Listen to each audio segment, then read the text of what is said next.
ألف باء تاء ثاء جيم حاء خاء دال ذال راء زاي سين شين صاد ضاد طاء عين غين فاء قاف كاف لام ميم نون هاء واو ياء ياء هذه حروف الهجاء.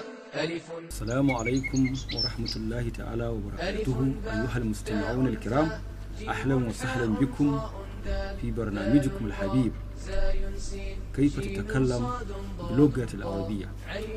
masu mu kamar yau da ya gabata a satin da ya wuce muna gabata muku da wannan shiri a daidai wannan lokaci, kuma insha Allah yanzu shirin za a rika maimaita muku shi a ranar Juma'a da misalin karfe 8 da dare, kuma za a yi sabon shiri ranar Lahadi karfe 8 na safe. A madadin hukumar wannan gidan rediyo Aminci da kuma jagoran shirin Usman Tijjani Abdulkadir, ni shirin Mustapha Ja'far, ina yi wa mai gabatar da shirin a yau Malam Muzammil, saboda kasancewar ma shi malamin namu mai gabatar da shirin bai samu halatta ba, saboda haka duk sanda bai samu halatta ba wance kamar wanda yadda muka yi sati biyu da suka wuce, Malam Muzammil shine wanda yake gabatar da shirin a madadin Malam Muzammil Hassan Kamfa. Malam Muzammil, a madadin hukumar gidan wannan rediyo mu ne maka barka da zuwa.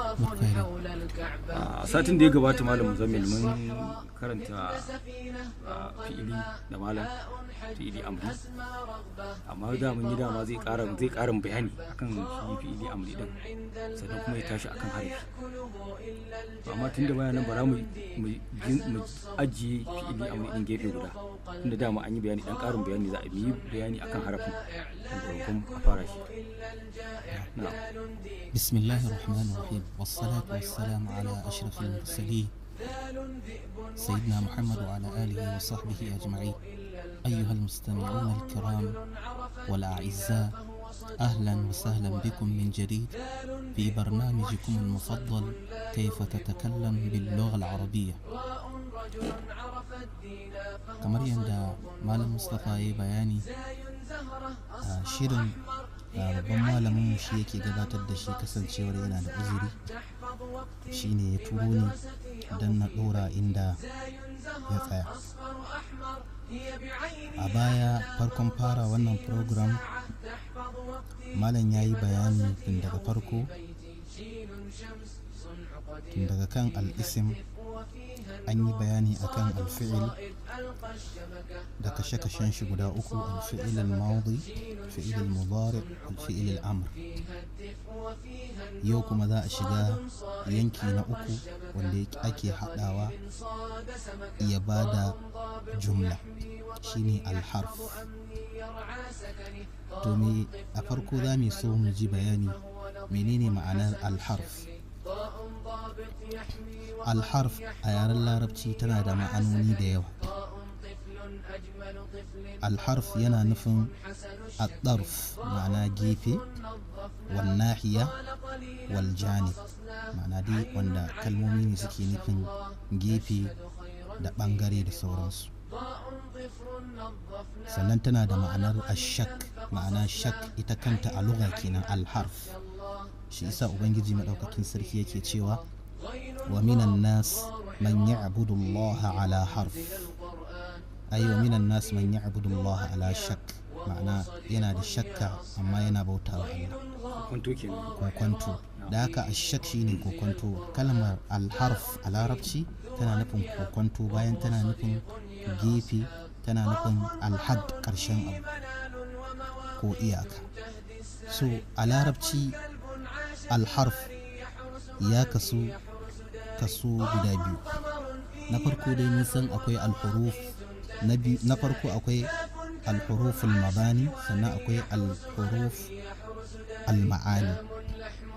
Al-huruf al-mabani sune wa'anda muke fara sanin su kafin mu hada jumla, daga alif, ba, ta, tha, jim, ha, kha, dal, zal, ra har zuwa ya. Waɗannan su ake kira da huruful mabani, ko kuma kada ma ka ce musu huruful hija'i, kamar yadda aka sani.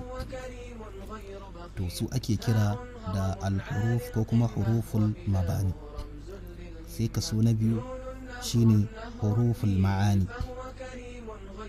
Kafin nan akwai alhuruful jar, wanda huruful jar wasu harufa ne da suke cin gashin kansu a yaren larabci, wanda mun san su. Akwai ala, akwai ila, akwai fi,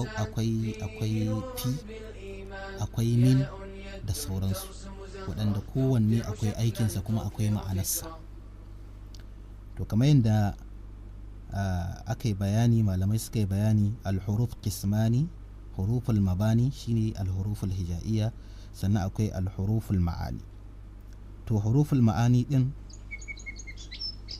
sun kasu kashi-kashi.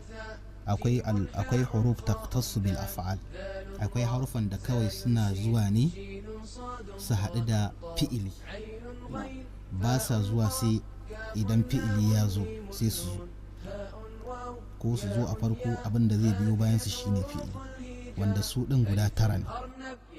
Sannan akwai alhuruf al-muqtassa bil asma, akwai harufan da su kuma sun keɓanci suna ne kaɗai, wanda idan ka gansu to suna ne zai zo. Sannan akwai huruf al-mushtaraka, ma'ana lil ismi wal fi'l, suna shiga al-ism sannan suna shiga al-fi'l.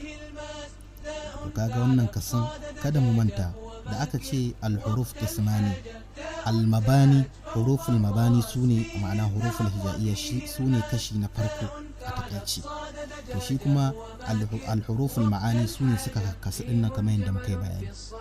Muka ce akwai huruf taqtassu bil af'al, to suna karkashin huruful mabani, huruful ma'ani ba mabani ba, domin shi huruful mabani kawai huruful hija'iyya sune huruful mabani, amma huruful ma'ani sune suka karkasu. Akwai waɗanda suke kawai aikinsu shine suna yi ne a cikin fi'ili, akwai waɗanda kuma aikinsu kawai suna yi ne a cikin suna, akwai waɗanda suka haɗu suna yi a cikin fi'ili kuma suna yi a cikin suna.